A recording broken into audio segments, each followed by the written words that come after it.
വയനാട് അമരക്കുനിയിൽ വനംവകുപ്പ് സ്ഥാപിച്ച കൂട്ടിനടുത്ത് കടുവയെത്തി. വനംവകുപ്പ് സംഘം കടുവയ്ക്ക് അരികിൽ എത്തിയിട്ടുണ്ട്. മയക്കുവെടി വയ്ക്കാൻ വിദഗ്ധ സംഘവും സ്ഥലത്തെത്തിയിട്ടുണ്ട്. അനൂപ് കെയർ. അനൂപ്, ദിവസങ്ങളായി പ്രദേശവാസികളുടെ ഉറക്കം കെടുത്തിയ കടുവയാണ്. മയക്കുവെടി ഉടൻ ഉണ്ടാകുമോ?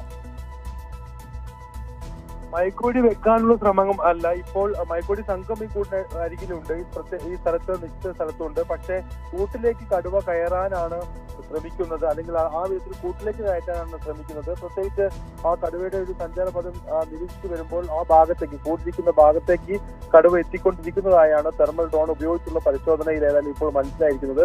അതുകൊണ്ട് തന്നെ കൂട്ടിൽ കയറാനുള്ള ഒരു സാധ്യതയുണ്ടെങ്കിൽ അങ്ങനെ എന്നാണ് വനവകുപ്പ് ഇപ്പോൾ തീരുമാനിച്ചിരിക്കുന്നത്. അതോടൊപ്പം അതുമാത്രമല്ല, RRT സംഘവും ഈ മയക്കുവെടി വെക്കുന്ന സംഘവും എല്ലാം ഇപ്പോൾ കടുവയെ പൂർണ്ണമായും വളഞ്ഞു നിൽക്കുന്ന ഒരു സാഹചര്യമാണുള്ളത്. ജനവാസ കേന്ദ്രത്തിന്റെ ആണ് ഇപ്പോൾ ഈ കടുവ ഉള്ളത്. കുട്ടിക്കാവല എന്ന പ്രദേശത്ത് ഇന്ന് രാവിലെ മുതൽ തന്നെ, അല്ലെങ്കിൽ ഇന്ന് പുലർച്ചെ കടുവ അതിനെ ആക്രമിച്ചു കൊന്ന അതേ സ്ഥലത്ത് തന്നെയാണ് ഇപ്പോൾ വീണ്ടും കടുവയുടെ സാന്നിധ്യം സ്ഥിരീകരിച്ചിരിക്കുന്നത്. ഏതായാലും ഇന്ന് രാത്രി തന്നെ കൂട്ടിലേക്ക് എത്തിച്ച്, അല്ലെങ്കിൽ കൂട്ടിൽ കയറാനുള്ള ഒരു അവസരം സാധ്യതയൊരുക്കി കൂട്ടിൽ കയറ്റാനുള്ള ശ്രമമാണ് വനവകുപ്പ് ഇപ്പോൾ നടക്കുന്നത്. അതിന് സാധ്യമായില്ലെങ്കിൽ മയക്കുവെടി വെച്ച് പിടികൂടാനുള്ള ശ്രമവും നടക്കുന്നു. ഏതായാലും ആ ശ്രമങ്ങൾക്ക് 3 ദിവസം നീണ്ടുന്ന വലിയ സന്നാഹത്തോടുകൂടിയുള്ള ശ്രമങ്ങൾക്ക് ഒരു പരിസമാപ്തി ഇന്ന് രാത്രിയോടുകൂടി ഉണ്ടാവും എന്നാണ് ഒരു പ്രതീക്ഷ.